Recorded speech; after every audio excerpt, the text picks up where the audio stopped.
Can they stop him there? A hit by Turner. Can't bring him down. What a run. Galloping for 35. He's to the 12. It's 1st and 10. What are your words for Drew as he gets ready to call his first game? Oh, man. I tell you what, I'm glad I'm not a rookie anymore, but I'd warned him of all the mistakes that I made in my first year, but we'd be here for an hour. So I'm not going to tell you any of those things. He knows what to do. Have fun.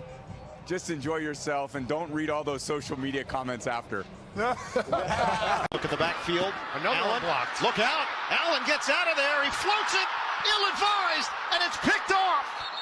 Jacob Parrish is there. Jacob Parrish with the pick. Josh Allen trying to make something happen, and the Buccaneers are in business. Servassier Dennis got it. Penalty markers. It's against the Commanders. Celede Infaso. Offense number 36. 5-yard penalty. 4th down. Breaking route. Debo gets in there. Jack Jones. Whoa, I don't see it. Neither did he. Yeah, Mike McDaniel, he's mad because the ball was thrown 20 feet in the air. I'm mad because Jack Jones had very nice coverage. So the question is, can the Bengals make a playoff run? And your answer is no, even with Joe Burrow coming back. No. All righty. There you go. It's tough. It's hard. Yeah, defense is struggling. He looks so big. This is so thin. But thin. Yeah, you do look thin. It's a new jacket. It's a new cut? Yeah. Week 11, exciting time of the year. The division games mean so much. And the one I'm excited to see the most, Seattle Seahawks playing the Rams. And it's because it's two really good football teams, both playing complementary football, playing each other. Both top 5 in defense. Scoring defense, both top 5 in scoring offense, and they're making it look so easy. Last week, the Seahawks, they go out and score 38 points in the first half of a football game. Right? That's the NFL. They're running the clock out at halftime.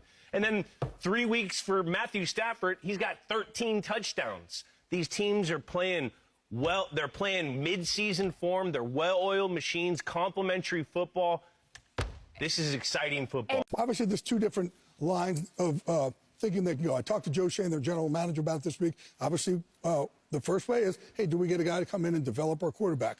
The other way is, do we get a guy to come in just for the culture and have confidence that he's always going to have the right coaches, like a Dan Campbell has done over there, right? Or if you have a Mike Tomlin with the right culture. So that's what they're going to be looking at. One place I don't see them going to, though, is college. There's been a million college names out there. I don't see them doing that. But I think you could see guys like, a Mike McCarthy, if we're talking about for offensive coaches, right? A guy like Matt Nagy, a guy like Arthur Jones. I think they'd like Arthur Smith, somebody who's had some experience in the defensive side of the ball. Steve Spagnuolo, Lou Anarumo, who brings that, that presence also. But also a name who's starting to really pop up. We talked about the game earlier. Chris Shula, okay, who is the defensive coordinator for the Rams. But I'll tell you this. Of all the coaches that Sean McVay has kind of pushed along to be a new head coach, the next head coach, he's done more with Chris Shula than all of them combined. Yeah. So Sean Smith and the officials agree with Mike McDaniel. The ball was uncatchable. Chris Moore, the intended receiver. Yeah, no way he could have. Mike McDaniel. Defensively, the injuries, the whole picture of the 49ers is complicated. But when Brock Purdy's been healthy, playing in that Kyle Shanahan system over the last 3 or 4 years, he's been amongst the best quarterbacks in the league. You got to put him back out there. But he goes in there. He doesn't perform well. How's his confidence going to be going into the back half of the season when they need it to be at an all-time high? If his confidence gets shot, I mean, that could be their problem.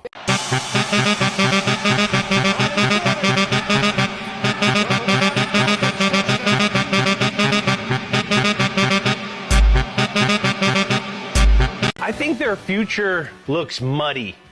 They got to rely on Justin Herbert and their defense with Jesse Minters at the helm of that thing. Herbert, he's 3rd in passing. He's also 3rd in sacks. The defense is 4th in total defense. Without the offensive line, without Joe Alt, without Slater all year, it's going to be a lot of makeshift offensive line, and you can't establish that run, get that run game going. They're going to get healthy at the running back position, but it's just going to be a lot of makeshift, muddy games where Justin Herbert's going to have to be that large guy that They we make like. the playoffs or no? No, you like the large guy. I like it. I want to ask you this. So J.K. Dobbins goes down for the Denver Broncos, right? Yeah. He's really been carrying their offense. Yeah. He's been giving them a different identity, right, that Sean Payton needs. Now that he's out, right, do you think that they're going to kind of go down here and the Chargers will go up there? Well, I think the Chargers are just going to be in the same kind of thing they've been in all year, where they have to scrap these games and try to find ways to win. And I think they're going to make the playoffs, but how far can they get in the playoffs? I don't know.